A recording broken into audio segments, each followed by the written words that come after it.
Do you keep getting as far as buying new stuff for the gym, getting your membership sorted, and then getting completely lost in what you're supposed to be doing and why you've joined?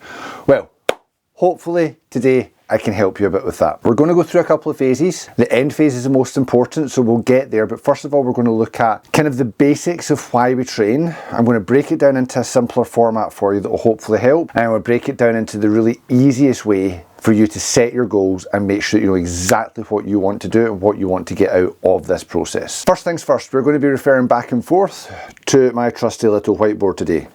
Hopefully what you can see on here, if we can bring this into focus, is a little bit small, but it should do. That's what she said. At the bottom, we've got nutrition. We all know this now. If we want to be healthy, we have to eat well. After that, we're using CrossFit's methodology here. We've got metabolic conditioning, in other words, your fitness, gymnastics, thinking about skills, weightlifting. We're looking at Olympic weightlifting here more so than anything else. So we're talking about clean and jerk and snatch. And then at the top of it, we've got sport. Sport. Pop that aside for a minute and let's have a wee think about what we're trying to achieve here. That hierarchy basically lays out the principle for fitness. We've got to eat well to fuel the body. We've got to get conditioned so that we can do the other things. We can then layer on some skill and some proprioceptive awareness. Then we can put on the heavy lift and then we can start thinking about sport. But for me, much easier way of going about this. If we bring this into the second phase of what I'd like to talk about on this and how I think it's going to help you achieve your understanding of what you want from the gym, we're going to have a look at fitness in a slightly different way. Trusty whiteboard's back again. Now this time, what we've done is we've changed it to have fitness at the top, skills underneath, and at the bottom competition. If you remember the last time, we went nutrition, metabolic conditioning, gymnastics, weightlifting, sports. What I've essentially turned this round to do is we're going to ignore nutrition. What? Everybody knows they should be eating well, okay? Metabolic conditioning was the part underneath that. Let's just call that fitness. For the average run-of-the-mill, that is going out for a run, getting lots of steps in, going to a spin class, doing MetaFit, going to a CrossFit class if you so wish, functional fitness training, that big spectrum of turning up and doing some sort of training that raises your heart rate and works your lungs, hits your cardiovascular system. After that, when we looked at the CrossFit pyramid, we started looking at gymnastics and weightlifting. Now, I've just called this skills.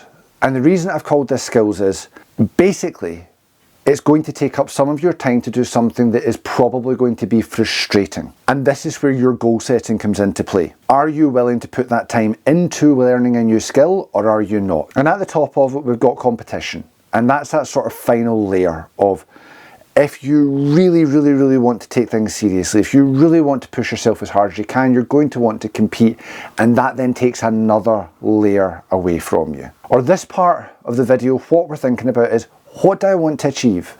Am I just wanting to be fit? In which case, shove the rest of it aside and just enjoy training your fitness. So we're now going to look at the third section of this. What we're going to start looking at is breaking down those three sections that we've just discussed. So first of all, we're going to look at fitness. When we're talking about the fitness portion of this, and we want to look on here, every day. You can do your fitness training every day of the week, or as much as little as you want to. It's social, it's fun, it's sustainable, okay? These are all the things that come into play with basic fitness. We can enjoy it, we can do it a couple of days a week. That's all it takes just to stay fit. And the other side of it, where I disagree with the CrossFit methodology, is it puts sport at the pinnacle of the pyramid. Competitive sports, yeah. But if you just want to go and hit a ball about in a tennis court or go for a game of fives with your mates, what does it matter? If it's extra cardiovascular fitness for you, then that maybe just means that your fitness training is solely some strength work.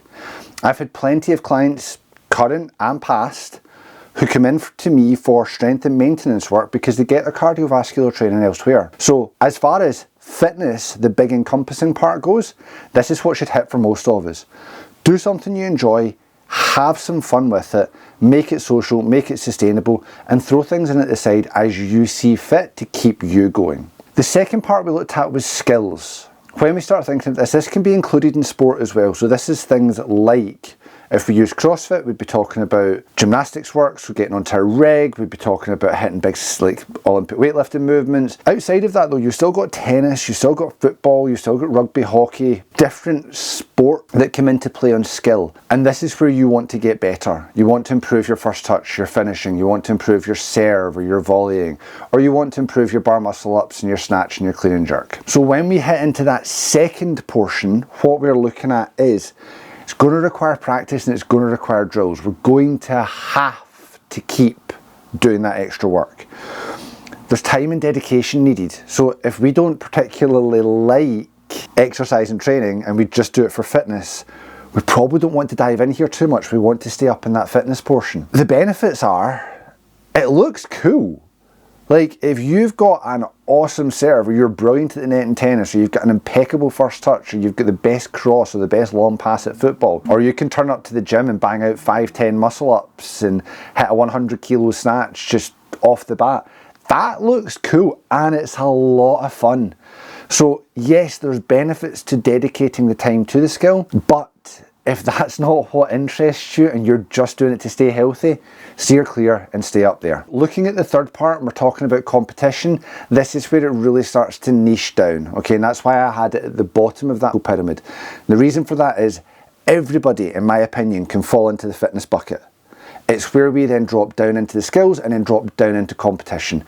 You start to narrow the head with the type of person that's going to enjoy that type of training. So when we're looking at competition, you need to be working on your weaknesses. So when I played tennis, I would be up with a coach, working on my backhand, working on my volleys, working on serve placement.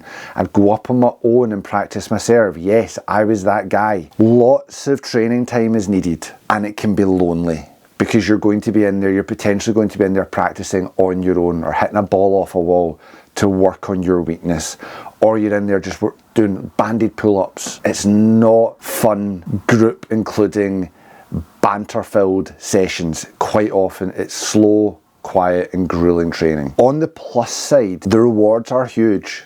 So if you can get yourself into competition and you can get the wins that you want, those rewards are massive for you.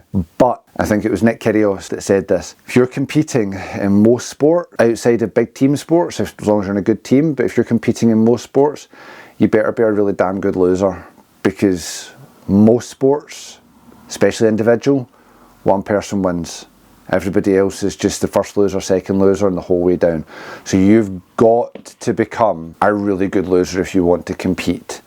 So to come back to my point at the start of this, and trying to help you find what's going to work best for you, start the fitness journey. Let the other bits come if they feel right.